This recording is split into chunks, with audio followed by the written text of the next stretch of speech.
Hi friends, మనం ఈరోజు బస్తే బాధలు అన్న పాఠ్యాంశం గురించి ఆయన రాసిన కవి గురించి చర్చించుకుందాం. ఈరోజు ముందుగా మనం బరస్తే బాధలు అంటే ఏంటి అన్న మీనింగ్ తెలుసుకుందాం. బరస్తే అంటే ఏంటో. బరస్తే అంటే రైనింగ్, తెలుగులో వర్షించుట. బాదల్ అంటే క్లౌడ్స్. బరస్తే ప్లస్ బాదల్ ఈజ్ ఈక్వల్ టు బరస్తే బాదల్. Rain plus clouds, raining clouds అంటే బరస్తే బాధలు, వర్షించే మేఘాలు, రైనీ క్లౌడ్స్ అని అర్థం. ఈ పాఠ్యాంశానికి కనుక అర్థం చూసుకున్నట్లయితే బరస్తే బాధలు అంటే రైనింగ్ క్లౌడ్స్. దీన్ని మీరు బాగా గుర్తుపెట్టుకోండి. పాఠ్యాంశం యొక్క అర్థం బాగా అర్థమైతే లెసన్ బాగా అర్థమవుతుంది. ఫస్ట్ మనకి ఈ పాఠ్యభాగం రాసింది సుమిత్రానంద్ పంత్. ఇది గుర్తుపెట్టుకోండి. తర్వాత ఆయన గురించి మనం చర్చిద్దాం. ముందు మనం చూసినట్లయితే ఉన్ముఖీకరణ చూద్దాం. ఈ పాఠంలో ఉన్ముఖీకరణ మనకి చాలా ముఖ్యమైనది. మనకి ఎగ్జామ్లో కాంప్రహెన్షన్ అనే పార్ట్ ఉంటుందమ్మా. కాంప్రహెన్షన్ అనే పార్ట్ ఉంటుంది. కాంప్రహెన్షన్ అనే పార్ట్ ఉండడం వల్ల మనం చాలా అర్థం చేసుకోవాలి. కాంప్రహెన్షన్ అనే పార్ట్ని మనం అర్థం చేసుకోవాలి. కాంప్రహెన్షన్ అంటే ఏంటంటే ఏదైనా ఒక పద్యాంశం గద్యాంశం ఇచ్చి దాని నుంచి ప్రశ్నలు అడగడాన్ని కాంప్రహెన్షన్ అంటాం. ఇంగ్లీష్లో దాన్ని కాంప్రహెన్షన్ అంటాము. తెలుగులో దాన్ని పరిచిత గద్యాన్ని చదివి ప్రశ్నలు రాయడం అంటాం. ముందు ఈ పద్యాన్ని మనం వచన రూపంలో చదివి ఆ తర్వాత పద్య రూపంలో పాడి దాని యొక్క భావాన్ని అర్థం చేసుకొని దాని కింద ఉన్న ఈ ప్రశ్నలకు సమాధానాలు రాద్దాం. మనం ఈ కవితని చదువుతున్నాను చూడండి. క్యా క్యా గాతి హో కీసే బులతి బతలా దో కోయల్ రాణి ప్యాసి ధరతి ధేక్ మాంగతి హో క్యా మేఘం సే పాని.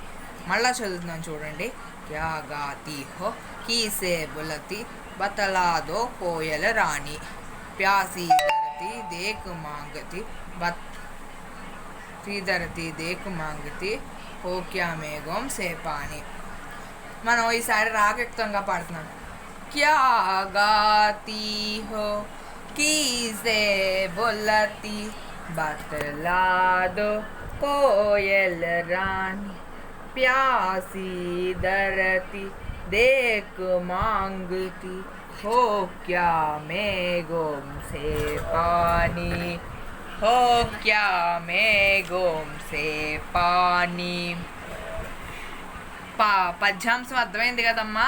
పద్యాంశంలో ఏమంటున్నాడంటే క్యా గాతి హో, ఎవరి కోసం పాడుతున్నావు, కీసే బొలతి, ఎవరి కోసము నీ పాటని అర్పిస్తున్నావు, అంకితం చేస్తున్నావు, బతలా దో కోయల రాణి, చెప్పవమ్మా కోకిల, ప్యాసి ధరతి దేక్ మాంగతి, ఈ భూమి మొత్తం దాహంతో ఉందని, భూమి మొత్తం దాహంతో ఎండిపోతుందని, హోక్యా మేఘం సేపాని, ఆ యొక్క మేఘాల కోసం పాటలు పాడి నీళ్ళిమ్మని అడుగుతున్నావా అని ఒక మనిషి పాటలు పాడడం మనం గమనిస్తూ ఉన్నాం. ఈ యొక్క పాటల యొక్క ప్రశ్నలకి జవాబులు చూడండి అమ్మ. ప్రశ్నలు చూడండి, ఇక్కడ ప్రశ్నలు చూడండి. మీటే గీత్ కౌన్ గాతి హే, తీయని పాటలు ఎవరు పాడతారు అని వస్తున్నారు. మీటే గీత్ కోయల్ రాణి గాతి హే, మీటే గీత్ కోయల్ రాణి గాతి హై. అర్థమైందమ్మా. ప్యాసి ధరతి పానీ కిసిసే మాంగతి హై, దాహంతో ఉన్న భూమి ఎవరిని నీళ్ళు అడుగుతుంది. ప్యాసి ధరతి పానీ కిసిసే, ఇది క్వశ్చన్ ట్యాగ్. ఇందాక ప్రశ్నలో ఇది క్వశ్చన్ ట్యాగ్. దీన్ని మనం క్వశ్చన్ ట్యాగ్ అంటాం అన్నమాట. Question tag. ఈ క్వశ్చన్ ట్యాగ్ని దీన్ని మనం క్వశ్చన్ ట్యాగ్ అంటాం. క్వశ్చన్ ట్యాగ్ ప్రశ్నలు ఎక్కడో చూసి జవాబు రాయాలి. ప్యాసి ధరతి చూడండి అమ్మా, ఇక్కడ प्यासी धरती पानी किससे ఎవరిని మేఘం से मांगती है. समझे అర్థమైందమ్మా. తర్వాత బాగా మూడో ప్రశ్న చూడండి. 3 प्रश्न. बादल प्रकृति की शोभा बढ़ते हैं कैसे. బాదల్ అంటే ఏంటి క్లౌడ్స్. బాదల్ అంటే ఏంటి ఇంగ్లీష్లో క్లౌడ్స్. ప్రకృతి అంటే నేచర్. శోభ అంటే అందము. పడితే అంటే శోభనిస్తుంది అంటే బాధలు ప్రకృతికి కళనిస్తుంది, జీవాన్ని పోస్తుంది అని ఎందుకంటున్నారు. ఎలా కైసే ఇది క్వశ్చన్ ట్యాగ్. ఎలాగా అని కనుక మనం చూద్దాం. ఎలాగా పానీ బరస్కర్ నీళ్లను ఇచ్చి. ఎలాగమ్మా పానీ బరస్కర్ నీళ్లను ఇచ్చి. ఇలాగ మనం ఈ ఉన్ముఖీకరణాన్ని మొత్తం చూసాము. మనం ఈ ఉన్ముఖీకరణాన్ని మొత్తంగా చూసాము. తర్వాత ఈ పాఠ్యాంశం యొక్క ఉద్దేశం చూడండి అమ్మ. ఉద్దేశ్ అంటే ఎయిమ్ అన్నమాట ఇంగ్లీష్లో.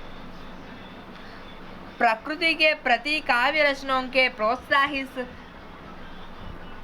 प्रोत्साहित के साथ साथ संदर्भ बोध करना, मनोरंजन की भावना जागना और प्रकृति संरक्षण के लिए प्रेरित करना इसका उद्देश्य है.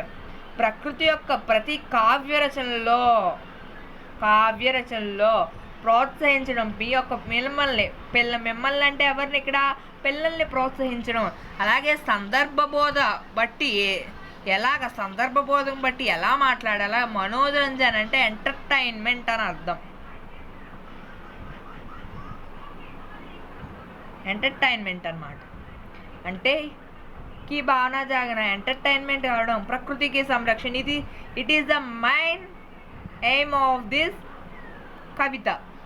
ఈ యొక్క కవిత యొక్క ముఖ్య ఉద్దేశాలు ఏంటో మనం చూస్తాం. అన్ని ఉద్దేశాలు కాదు, కొన్ని ఉద్దేశాలు ఇచ్చారు. చాలా ఉద్దేశాలు ఉన్నాయి. ఏంటి ప్రకృతి యొక్క కావ్యరచనలో అందరినీ బాల్య భాగస్వాములు చేయడము ఒకటి ఫస్ట్ ఇది. సెకండ్ది సౌందర్యబోధ చేయడం. అలాగే మనోరంజన్కి భావన జాగన ఎంటర్టైన్మెంట్ ఫీలింగ్ అందరిలోని కలిగించడం. అలాగే ఫోర్త్ది ఏంటి ప్రకృతికి సంరక్షణ. ప్రకృతి యొక్క సంరక్షణలో అందరినీ పాల్గొనేలాగా చేయడము. అలాగే నెక్స్ట్ దీన్ని గుర్తుపెట్టుకొని ఈ పాఠ్యాంశం ఎందుకు నేర్చుకుంటున్నాం అన్నదాన్ని మాత్రమే ఈ లెసన్లో చూద్దాం. నెక్స్ట్ విదా ప్రవేశ్ అంటే విదా ప్రవేశం అన్నమాట. బరస్తే బాదల్ ఇది ఒక చాప్టర్ నేమ్ అన్నమాట. ఏంటిది చాప్టర్ నేమ్. బరస్తే బాదల్ కవితా పాఠ హై. బరస్తే బాదలు కవితా పాఠము. कविता की भावना का उद्धृत बनने के साथ साथ सौंदर्य बोध को भी सजारती संवारती है. प्रस्तुत कविता नाद ध्वनि के साथ साथ गेय योग्य है. इसमें अनुप्रास का सुंदर योग्य है. बरसते बादल అనేది కవితా పాఠము అని చదువుకుంటున్నాం. కవితా పాఠం అంటే ఏంటి. కవితా పాఠం అంటే ఏంటమ్మా. కవితని ఆ పాఠంలో కవిత ఉంది కాబట్టి దాన్ని మనం కవితా పాఠము అని అంటాం. కవితకి భావన का उद्धृत बनने के साथ सौंदर्य बोध की सजारती संवारती है. కవిత యొక్క భావనలను నువ్వు కూడా ఒక కవిత రాయాలి అనే ప్రేరణను తేవడానికి ఈ కవితా పాఠాల్లో పెట్టడం జరిగింది. అలాగే ప్రస్తుత కవిత నాద్ ధ్వనికే సాత్ సాత్ గేయోగి హై. ప్రస్తుత కవిత అనేది నాద్ అంటే ధ్వనిలోంచి సంగ్రహించబడింది. సంకలిత్ కర్నా హై. దీని నుంచి సంకలిత్ చేయబడింది అంటే గ్రహించబడింది. ఇది గేయోగ్యకరమైన పాట అన్నమాట. అంటే పాటలాగా పాడుకోవచ్చు. ఇప్పుడు మనం ఉన్ముఖీకరణలో ఈ పాట ఎలా పాడుకున్నాము అలాగే ఇది కూడా పాట పాడుకోవచ్చు అన్నమాట. इसमें अनुप्रास का सुंदर प्रयोग है. ఇందులో అనుప్రాస అలంకారం. అనుప్రాస అంటే ఇది ఒక అలంకారం అన్నమాట. అలంకార్. ఈ అనుప్రాస అలంకారం యొక్క సుందర్ అంటే బ్యూటిఫుల్ అని మనందరికీ తెలుసు. హిందీ మనకి వచ్చు, చిన్నప్పటి నుంచి చదువుకుంటూ ఉన్నాం కదా. ఇస్మే అనుప్రాస్ కా సుందర్ ప్రయోగ్ హై. ఇందులో అనుప్రాస అలంకారం యొక్క అద్భుతమైన ప్రయోగమైన ఉంది. నెక్స్ట్ కవిపరిచి ఈయన చూస్తున్నారు కదా, ఈయన కనబడుతున్నారు కదా మీకు. ఈయన ఎవరంటే ఈ పాఠ్యభాగా కవి, ఈయన పాఠాన్ని రచించిన కవి. ఇతని పేరు సుమిత్రానందన్ పంత్జీ. ఈవెన్ ఎక్కడ చూసాం కదమ్మా మనం, సుమిత్రానందన్ పంత్జీ. ఇతను ఒకటే. చూద్దాం అప్పుడు కవిపరిచయం గురించి టెక్స్ట్ బుక్లోదే మనం एक्सप्लेन చేసుకుంటున్నాం. प्रकृति की बेजोड़ कवि माने जाने वाले सुमित्रानंद पंत का जन्म 20 मई सन 1900 में अल्मोड़ा जिले के कैसानी गांव में हुआ. 7 वर्ष उम्र में ही स्कूल में कार्यपाठ के लिए पुरस्कार किए गए थे. साहित्य लेखन के इन्हें साहित्य अकादमी, सोवियत रूस और चिदंबरा काव्य के लिए ज्ञानपीठ पुरस्कार दिया गया. इनकी प्रमुख रचनाएं वीणा, ग्रंथि, पल्लव, गुंजन, युगांत, ग्राम्य, स्वर्णाकार, कलार, बूढ़ाचंद तथा चिदंबरा आदि. इनका निधन सन 1997 में हुआ. మనం ఈ యొక్క కవిపరిచయం గురించి తెలుసుకుందాం. ప్రకృతికి బేజోడ్ కవి माने वाले सुमित्रानंदन पंत का जन्म 20 मई सन 1900 में अल्मोड़ा जिले के कैसानी गांव में हुआ. ఈ సుమిత్రానంద్ పంత గారిని మనం ఏమంటామంటే ప్రకృతి యొక్క బేజోడ్ కవి అంటే ఈ యొక్క చూసే ప్రకృతి యొక్క బేజోడ్ కవి అంటామన్నమాట. ప్రకృతి యొక్క బేజోడ్ కవి అంటే ప్రకృతిలో ఇతను ప్రకృతి మీద రచించే రచనలకి ఇంకా తిరుగులేని కవి అని అర్థం. వాళ్ళ సుమిత్రానంద్ పంత का जन्म 20 मई में सन 1990 में अल्मोड़ा जिला के कैसानी गांव में हुआ. ప్రకృతిలో ఇతనికి తిరుగులేదు. ఈయన ఎప్పుడు జన్మించారు? 20 मई में सन 1990 में अल्मोड़ा जिला के कैसानी गांव में हुआ. చూసారా ఎక్కడ జన్మించారు? 20 मई सन 1900 అల్మోడా జిల్లా ఖైసానీ గావ్. చూసారా? కౌంట్ చేయండి ఒకసారి. 1 2 3 4. ఈ 20 మై అంటే 20 మేలో జన్మించారు. 1990లో అల్మోడా జిల్లాలో పుట్టారు. ఏ గ్రామంలో పుట్టారు? ఖైసానీ గావ్లో పుట్టారనమాట. 7 वर्ष की उम्र में ही स्कूल में कार्यकला के पुरस्कार किए गए थे. ఈయన ఎన్ని సంవత్సరాలు ఉన్నప్పుడు వచ్చారమ్మా? 7 वर्ष అంటే 7 years ఓన్లీ. 7 years ఓన్లీ అనేది నేను మామూలుగా పెట్టాను అంతేగాని 7 वर्ष అంటే 7 years. उम्र में ही स्कूल में कार्यपाठ के लिए पुरस्कृत किए गए थे. 7 సంవత్సరాలు ఉన్నప్పుడే ఈయన స్కూల్లో కార్యపాఠ పురస్కారాలు అంటే రచన చిన్న అంటే 4th క్లాస్ అయి ఉండొచ్చు. ఈయన కవి 4th క్లాస్ అయి ఉండొచ్చు. ఈ 4th క్లాస్ ఉన్నప్పుడు స్కూల్లో కార్యపాఠ మే పురస్కరిత్ వచ్చింది. ఈయన యొక్క కావ్య రచనకే వచ్చేసింది. అప్పటి నుంచే వచ్చేసింది అనమాట. साहित्य लेखन के इन्हें साहित्य अकादमी, सोवियत रूस और चिदंबरा काव्य के लिए ज्ञानपीठ पुरस्कार के दिया गया. అంటే ఈయనకి సాహిత్య లేఖన్కి రాసినందుకు గాను సాహిత్య అకాడమీ వచ్చింది.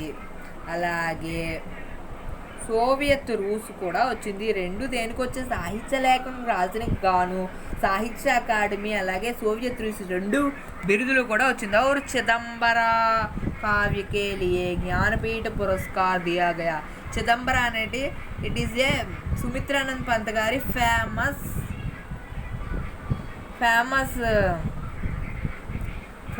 కవిత అనమాట. ఇది చాలా ఫేమస్ చిదంబర అనేది.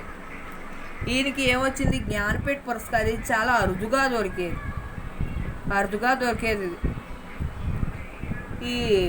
ఇది చాలా అరుదుగా దొరికేది. ఈయనకి ఇంకా ఏమేమి రచనలు వచ్చాయి? పురస్కారం చిదంబరం రాసినందుకు ఈయనకి జ్ఞానపీఠ పురస్కారం అందింది. ఈయన చాలా అత్యున్నత పురస్కారాలు. ఈయనకి ప్రముఖ రచన ఈయన యొక్క ప్రముఖ రచనలు ఏంటంటే వీణ, వీణ, గ్రంథి, గ్రంథి, పల్లవ్, పల్లవ్, గుంజన్, గుంజన్, యుగాంత్, యుగాంత్, గ్రామ్య, గ్రామ్య, స్వర్ణకర్, స్వర్ణకిరణ అంటే అదొక డెస్క్ అనమాట. కలార్, బోడాచాంద్. చాంద్ అంటే మీరు 7th క్లాస్లో చదువుకున్న చాంద్ అంటే మూన్ అనమాట. తర్వాత చిదంబర, ఆది ఇంకా ఆది ఈ యొక్క మొదలైన రచనలు ఈయన రాశారు. ఇంకా నిధన్ సంద్ర 1977 में हुआ అంటే 1997 में हुआ అంటే ఈయన 1973లో 1977లో ఈయన మరణించారంటే స్వర్గస్థులయ్యారు. ఫ్రెండ్స్, ఈ వీడియో కనుక మీకు నచ్చినట్లయితే సబ్స్క్రైబ్ చేయండి, షేర్ చేయడం మాత్రం మర్చిపోకండి. Thank you.